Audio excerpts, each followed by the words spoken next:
Ladies and gentlemen, welcome back to the channel. My name is Mason, and today we're going to be going over a little bit about the beginning stages to Amazon FBA and what any beginner should know before getting into the space.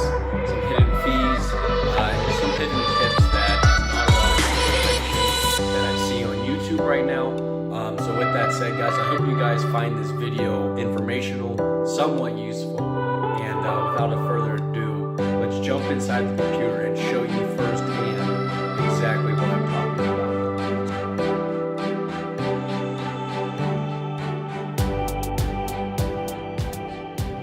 Guys, now that we're here inside the computer, first thing is that when it comes to an Amazon FBA, an Amazon seller, primarily your whole wholesale business is going to be from China. So anything you import is probably going to be from China.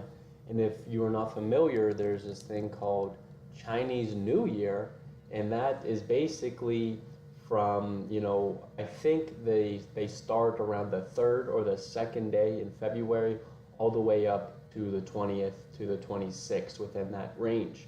Now, with that said, a lot of your wholesale business is going to be buying from these large wholesalers.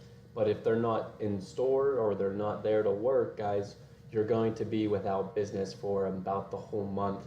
So if you go to Alibaba.com and talk to any one of those wholesalers, chances are during February your business will not be able to operate, as in buying more inventory. Now, with that said, you can accumulate your inventory before February, which I highly recommend.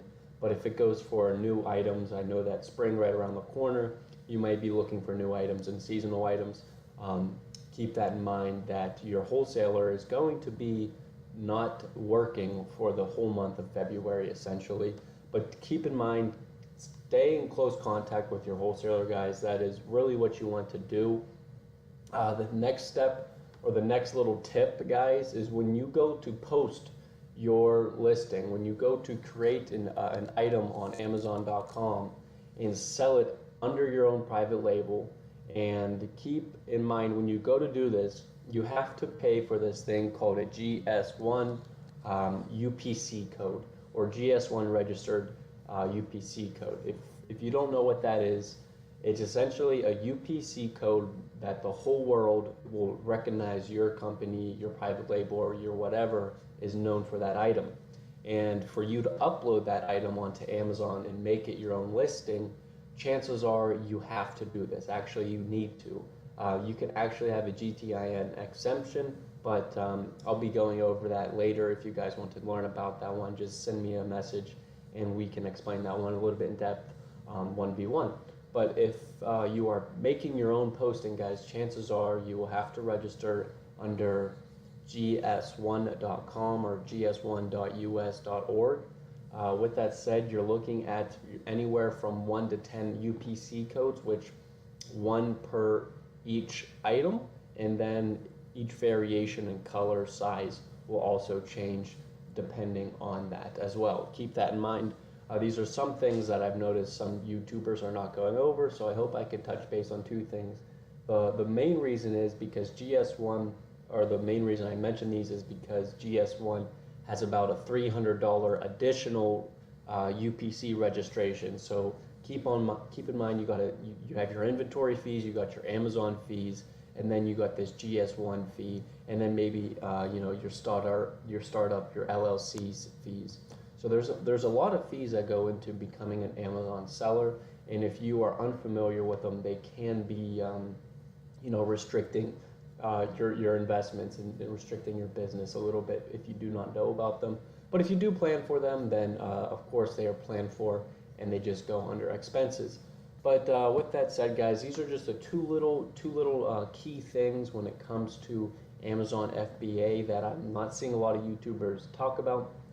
But I do realize February is just a once a year thing, so not a lot of people will mention it. And then the brand or the UPC registration also is a little thing that not a lot of people are talking about. But there are some ways around it.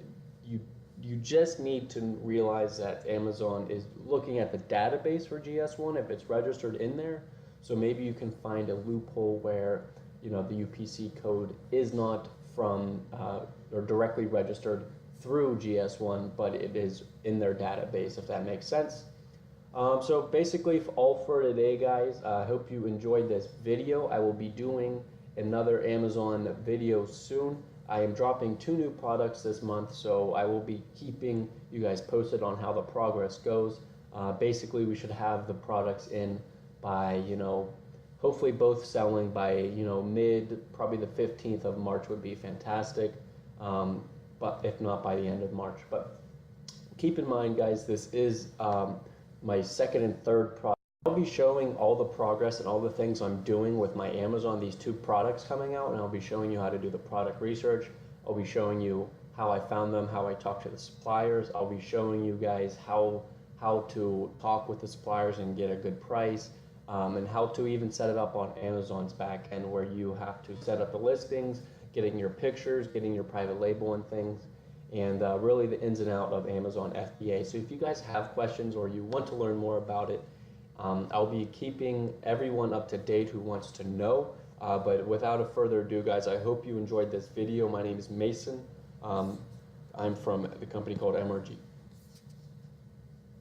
And that's all for today, guys. If you did like this video, please drop a thumbs up and drop a comment. And if you do want to join any of my Facebook groups, the link is in the description below, guys. Can we get to 10 likes? If you have watched this video all the way to the end, please drop a like. It really means a lot to me, guys.